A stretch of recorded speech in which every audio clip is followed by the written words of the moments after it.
Hai, selamat datang ke channel Cikgu. Selepas menonton dan belajar, jangan lupa untuk like dan subscribe channel Cikgu ya.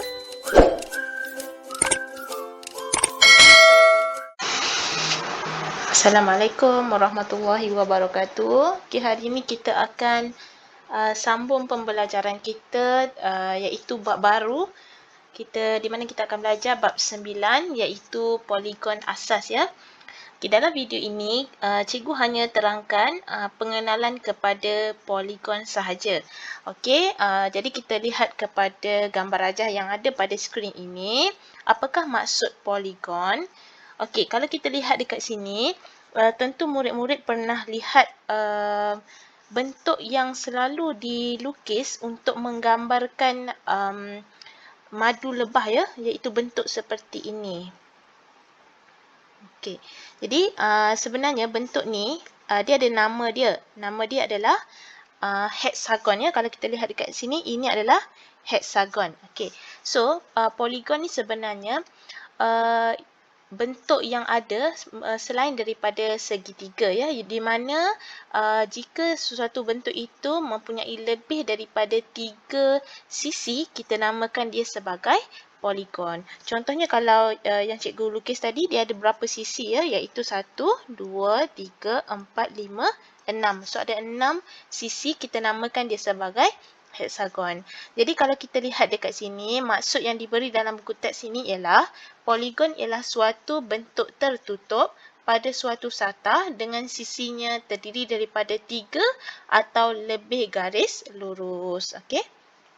Jadi kalau kita lihat gambar rajah yang berwarna biru ini, okay, kita kira berapakah bilangan sisi yang ada, iaitu yang ini 1, 2, 3, 4 ya. 1, 2, 3, 4. So ada 4 sisi, lebih daripada 3 atau 3 dan ke atas, kita namakan dia sebagai poligon. Okey, jadi sekarang kita lihat apakah hubungan antara bilangan sisi, bucu dan perpenjuru suatu poligon. Okey, dalam bab ini murid kena kenal pasti berapakah bilangan sisi, berapakah bilangan bucu dan berapakah perpenjuru bagi suatu poligon yang kita akan belajar. Okey, jadi kita lihat sini, kalau cikgu dah ajar macam mana nak kenal pasti sesuatu sisi dalam satu poligon. Sekarang kita lihat formula yang ada, iaitu bilangan sisi. Nah ini ya, bilangan sisi sama dengan bilangan bucu. Okey, contoh kalau bentuk yang cikgu berikan tadi, iaitu bentuknya macam ni. Okey, berapakah bilangan sisi? Jadi kita akan kira sama seperti tadi, iaitu 1, 2, 3, 4, 5, 6. So ada 6 sisi. So bilangan sisinya ada 6. Dan berapakah bilangan bucu? Bilangan bucu kita akan kira yang ada bucu ni lah, iaitu 1, 2, 3, 4, 5, 6. Jadi kalau kita lihat dekat sini, bilangan sisi adalah sama dengan bilangan bucu. Kalau poligon tu mempunyai 5 bucu, bermaksud dia juga mempunyai 5 sisi. Dan begitu juga kalau ia ada 8 bucu, maka ia mempunyai 8 sisi. Okey, itu senang saja. Kita lihat kepada formula yang kedua, iaitu bilangan perpenjuru. Apakah itu bilangan perpenjuru?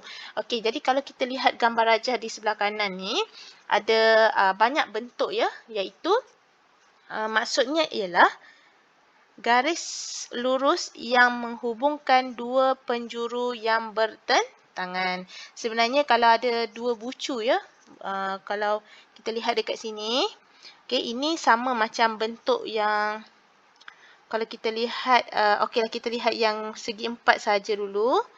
Okey, ini bilangan sisinya ada 4. Kemudian yang cikgu warnakan ni, warna pink ni, ini adalah bucunya ya. Bucu. Kemudian perpenjurunya adalah garisan yang menyambungkan di antara dua bucu, iaitu yang inilah. Maaf. Okey, ini yang cikgu buat putus-putus ni. Jadi segi 4 ni ada 2 perpenjuru. Okey, kalau bentuknya sangat banyak bucu, contohnya yang gambar rajah warna pink ni. Okey, kita kira bilangan bucu dia 1, 2, 3, 4, 5, 6, 7, 8. So dia ada 8 bucu. Maka untuk mencari perpenjurunya, kita kena buat garisan yang menyambungkan ke 8 bucu tersebut. Kemungkinannya mungkin garisan ini, garisan ini, okey, bucu ni dengan bucu ini. Jadi banyak ya. Okey. Itu yang baru satu bucu. Kemudian bucu yang kedua pula. Jadi sangat banyak. Jadi untuk memudahkan kita untuk mencari jumlah perpenjuru tersebut, kita ada formula iaitu N dalam kurungan N tolak 3 tutup kurungan bahagi dengan 2. Di mana N ini adalah merupakan bilangan bucu ataupun bilangan sisi. Okey, jadi cikgu akan terangkan cara nak kira sekejap lagi. Jadi kita lihat dulu contoh yang ada kat sini. Okey, ni cikgu ambil contoh dalam buku teks juga. Berapakah bilangan bucu yang ada? Iaitu 1, 2, 3, 4. So jawapan dia adalah 4. Bilangan sisi, kalau kita belajar tadi, bilangan bucu sama dengan bilangan sisi. Jadi kalau tak percaya, kita kira 1, 2, 3, 4. Okay, di mana bilangan sisi adalah bilangan garisan luar ya. Jadi 4. Okey, berapakah bilangan perpenjuru? Okey, jadi perpenjuru itu menyambungkan antara bucu yang ada, iaitu 1 dan 2. Okey. Jadi faham Itu adalah perpenjuru. Okey, ini adalah cara untuk mengenal pasti bilangan perpenjuru, iaitu yang step yang pertama ialah, ini step yang pertama, kenal pasti bilangan sisi poligon itu, kemudian bilangan sisi ditolak dengan 3. Katakan hasilnya ialah M. Contohlah kalau kita lihat contoh 1 ni, cari bilangan bucu dan bilangan perpenjuru bagi sebuah poligon dengan 10 sisi. Jadi soalan ni tanya 10 sisi. Jadi kita lihat kepada langkah-langkah yang diberi, iaitu kenal pasti bilangan sisi iaitu 10. Kemudian langkah yang kedua, bilangan sisi ditolak dengan 3. Di 10 tolak 3 sama dengan 7. Okey, katakan hasilnya ialah M. M ni ialah 7 lah. Okey, nilai M didarab dengan 2. Jadi M tadi kan 7 kan. Ya, step yang ketiga iaitu 7 kita darab dengan 2. Jadi kita memperolehi 2M ataupun 7 darab 2 adalah 14. Okey. Nilai 2M ditambah dengan semua integer yang kurang daripada M sehingga 1. Bermaksud 14 ni kita kena tambah M tadi iaitu M ialah 7. Jadi setiap nombor kurang daripada 7 hingga 1 kita perlu tambahkan. Iaitu 6 tambah 5 tambah 4 tambah 3 tambah 2 tambah 1. Okey, sama seperti yang ada dalam jalan penyelesaian di sini, di mana hasil tambah tersebut hasilnya adalah 35, iaitu poligon yang mempunyai 10 sisi ini mempunyai 35 perpenjuru. Okey, selain daripada kaedah yang cikgu terangkan tadi, kita ada formula yang lebih ringkas, iaitu kalau kita lihat dekat sini, okey, dekat sini ya, iaitu N tolak 3 sama per 2. Okey, yang di mana yang cikgu telah sebut tadi, di mana N adalah bilangan bucu ataupun bilangan sisi. Jadi kita nak semak betul tak jawapan dia akan jadi sama. Kita guna soalan yang sama, iaitu N adalah 10. Jadi kita letakkan nombor N tu kita gantikan dengan nombor 10. Buka kurungan 10 tolak 3 bahagi dengan 2. Ingat, langkah-langkah yang perlu kita buat, kita perlu selesaikan dalam kurungan dahulu. Iaitu 10 kita kekalkan. 10 tolak 3, jawapan dia adalah 7 bahagi dengan 2. Okey, 10 darab 7, jawapan dia 70. 70 bahagi 2, jawapan dia 35. Okey, cikgu akan tunjuk contoh lain. Kalau bilangan sisinya adalah Tadi kita dah buat untuk segi 4 kan? Ingat tak? Kita buat segi 4, bilangan perpenjurunya ada 2. So kita nak test betul ke tak? Perpenjurunya kita akan dapat 2. Jadi kita akan kirakan N, cikgu guna form N tolak 3 per 2, iaitu 4 tolak 3 bahagi dengan 2. Jadi buat dalam kurungan dahulu 4 tolak 3, jawapan dia 1 bahagi 2. 4 darab 1 sama dengan 4. 4 bahagi 2 dapat 2. So kita dapat bilangan perpenjurunya adalah 2. Okey. Contoh lain kalau cikgu nak terbagi lagi. Contohnya N sama dengan 5. Jadi macam mana kita nak selesaikan? N tolak 3 per 2. So jawapan dia 5. 5 tolak 3 bahagi dengan 2. Jadi 5 tolak 3 jawapan dia 2 per 2. 5 darab 2, 10. 10 bahagi 2 kita akan dapat 5. Iaitu untuk poligon yang punya 5 sisi, kita akan memperolehi 5 perpenjuru. Okey. Jadi sekarang kita akan pergi kepada bahagian seterusnya, iaitu kita akan belajar cara untuk melukis, melabel dan menamakan poligon. Okey. Jadi poligon ni dia ada nama-namanya tersendiri mengikut bilangan sisi. Jadi kalau kita lihat dekat sini, kalau kita dah biasa lihatlah. Okey, segitiga 1 2 3. Jadi ada 3 sisi, kita namakan dia sebagai segitiga. Okey, kalau segi 4 pula, walaupun segi 4 ni bukanlah segi 4 sama sisi ke, bukan sama sisi ke, asalkan bilangan sisinya adalah 4, kita namakan dia sebagai sisi 4. Okey. Kemudian kita pergi kepada bilangan sisi 5, iaitu 1, 2, 3, 4, 5. Jadi kalau ada 5 sisi, kita namakan dia sebagai pentagon. Okey, kalau 6 sisi, 1, 2, 3, 4, 5, 6. Kita namakan dia sebagai heksagon.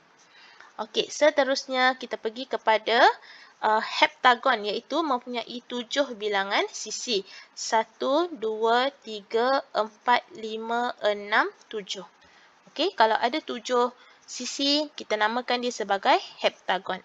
Okey, seterusnya oktagon ada 8 sisi. 1, 2, 3, 4, 5, 6, 7, 8. Okey, seterusnya kalau ada 9 sisi, kita namakan dia sebagai nonagon. 1, 2, 3, 4, 5, 6, 7, 8, 9. Okey, dan last sekali, jika ia mempunyai 10 bilangan sisi, kita namakan dia sebagai dekagon. 1, 2, 3, 4, 5, 6, 7, 8, 9, 10. Jadi, untuk tentukan nama-namanya ataupun cara untuk kita melukis, kita perlu ingat nama-nama bagi poligon itu bermula daripada segitiga, sisi 4, pentagon, heksagon, heptagon, oktagon, nonagon dan dekagon.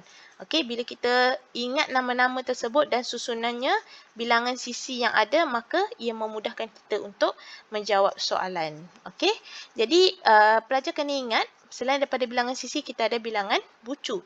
Contoh, cikgu ambil satu saja ya, cikgu terangkan. Contohnya nonagon. Kita kira bilangan bucu 1, 2, 3, 4, 5, 6, 7, 8, 9. Jadi 9 bucu sama dengan 9 sisi. Okey, sekarang kita akan belajar cara untuk melukis. Okey, mula-mula kita kena kenal pasti bilangan sisi poligon itu. Tandakan bilangan titik yang sama dengan bilangan sisi. Contohnya kalau ada 6 sisi bermaksud ada 6 titik, iaitu 6 bucu. Titik ni bermaksud bucu lah. Okey, kemudian sambungkan semua titik itu supaya menjadi suatu bentuk tertutup. Kenapa tertutup? Sebab poligon mempunyai ialah bentuk yang tertutup. Okey, kemudian kita labelkan bucu-bucu dan namakan poligon itu. Contoh 2 yang cikgu ambil daripada buku teks. Okey, langkah yang pertama dia kata lukis sebuah poligon dengan 6 sisi. So soalan dia dia nak 6 sisi. Jadi kita buatlah 6 titik. Okey, 6 titik bermaksud 6 bucu. Jadi kalau kita lihat dekat sini, tak kisah bentuk dia macam mana, kedudukan macam mana titik tu, asalkan ada 6. 1, 2, 3, 4, 5, 6. Okey, kemudian kita akan sambungkan semua titik tu supaya ia membentuk bekas yang tertutup. Jadi kita sambungkan saja 1, 2, 3, 4, 5, 6. Okey. Sorry dia memang auto menjadi macam ni. Jadi asalkan ia menyentuh titik ya. Kalau yang ni memang salah lah sebab dia tak menyentuh titik. Jadi asalkan kena sambung ikut titik. Jadi hasilnya seperti ini. Okay, ni hasil dia. Maka kita namakan dia sebagai hexagon. Okay, setiap bucu tu kita kena namakan A, B, C, D, E, F. So kita namakan ia setiap bucu tersebut dan poligon tu kita namakan dia sebagai hexagon. Okay, contoh kalau soalan tu tanya 8 sisi. 8 sisi. Macam mana kita nak lukis? Step yang pertama buat sahaja 8. Okey. 3, 4, 5, 6, 7, 8. Contohlah Jadi kita buat saja 8 titik. Okey, dan kita sambungkan titik-titik tersebut. 1, kemudian 2, 3, 4, 5, 6, 7, 8. Okey, walaupun bentuk dia macam ni, tetapi asalkan ianya mempunyai 8 sisi. 8 sisi, kemudian kita akan namakan setiap bucu tersebut. A, B, C, D, E, F, G dan H. Okey, so nama 8 ni apakah nama poligon tersebut? Kita rujuk yang tadi yang kita dah belajar, iaitu kalau 8 kita namakan dia sebagai oktagon. Okey, so simple sahaja pengenalan kepada poligon sebelum kita belajar lebih mendalam tentang poligon, di mana kita akan belajar cara untuk mengira nilai sudut dan sebagainya. Okey, itu sahaja yang kita belajar untuk video kali ini. Harap murid dapat buat latihan pengukuhan. Assalamualaikum.